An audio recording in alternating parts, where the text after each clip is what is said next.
Hello everybody, this is Jack from the Ottawa Senators Elk, and this is my recap and reaction from the Penguins game earlier this evening. So the Ottawa Senators come away with a 5-2 victory over the Pittsburgh Penguins. Much needed as well, very much needed.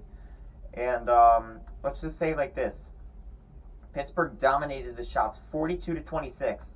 Well, that sends hockey, my friends. You're either going to dominate the shots and lose, or you're going to get dominated and either win or lose close. So just another prime example of that. 42-26 favor of Pittsburgh in shots.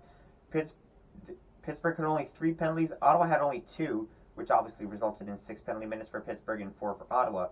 That was a huge issue in some of the Senators games. There were multiple penalties called, so there were only 5 penalties called in this game, only 2 on Ottawa. So that's a lot of progress for the Senators. 1 power play goal for the Senators. No shorthanded goals. 40 saves for Joonas Korpisalo and Tristan Jarry and Magnus Hellberg, because Tristan Jarry was benched in the middle of the game for Magnus Hellberg. So they both combined for 21 saves. Hellberg had 18 of them. 26 hits for the Pittsburgh Penguins. Ottawa had only 15. 2 giveaways for the Senators, 11 for the Penguins. Again, just being careful with the puck. I like what we're seeing in that. 9 takeaways for the Senators, 8 for the Penguins.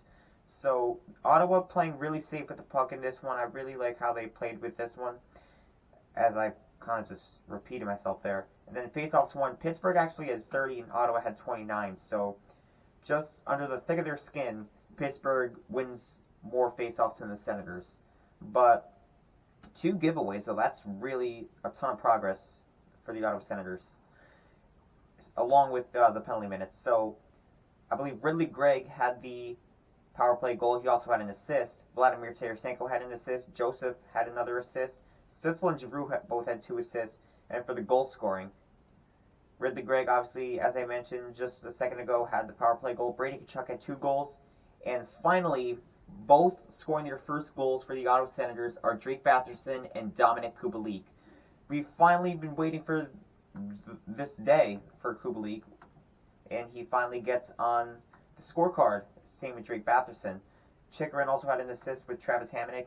Hamonic played 21-45, and he looked just fine in this one. Joonas Korpisalo had a .952 save percentage, so he looked unreal in this one. And for the Pittsburgh Penguins, Sidney Crosby and Jake Guentzel had the goals. Guentzel scored his with less than a minute to go.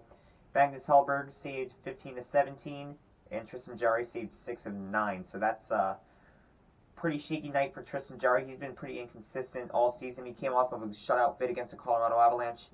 Couldn't repeat that against the Ottawa Senators. So, unfortunately, that's Pittsburgh's loss there. So they dropped to 3-5 on the season. Ottawa goes up to 4-4, and they are back at 500.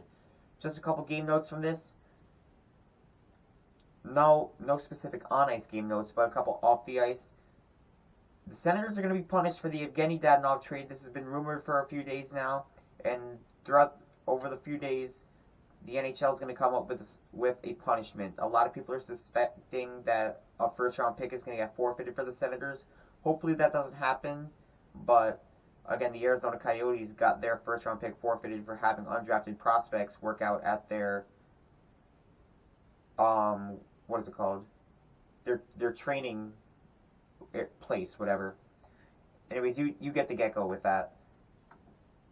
So at their own training rink or whatever, they had prospects working out there, which was illegal. They got their first round pick in 2021 forfeited, which was supposed to be 11th overall.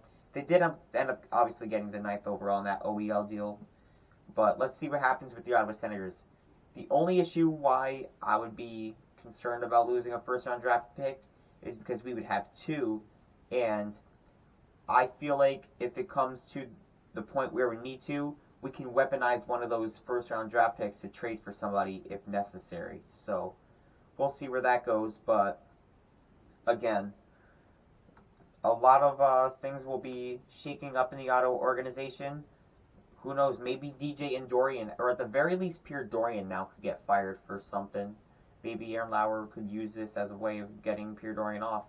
DJ Smith, I mean, who knows what's going to happen with him? I think the chances of him getting fired are still pretty high, but I would say if we lost this game, he definitely would be gone. So we'll see where things go with both Dorian and DJ Smith, along with the Evgeny Dadonov punishment by the NHL. I'll keep you updated on all of that. On Thursday, I'll be coming out with the LA Kings preview and prediction video, and just look out for any breaking news videos throughout the week in case we get some news regarding anything. So like and subscribe. This is Jack from the Ottawa Senators Outlook, and go Sens go.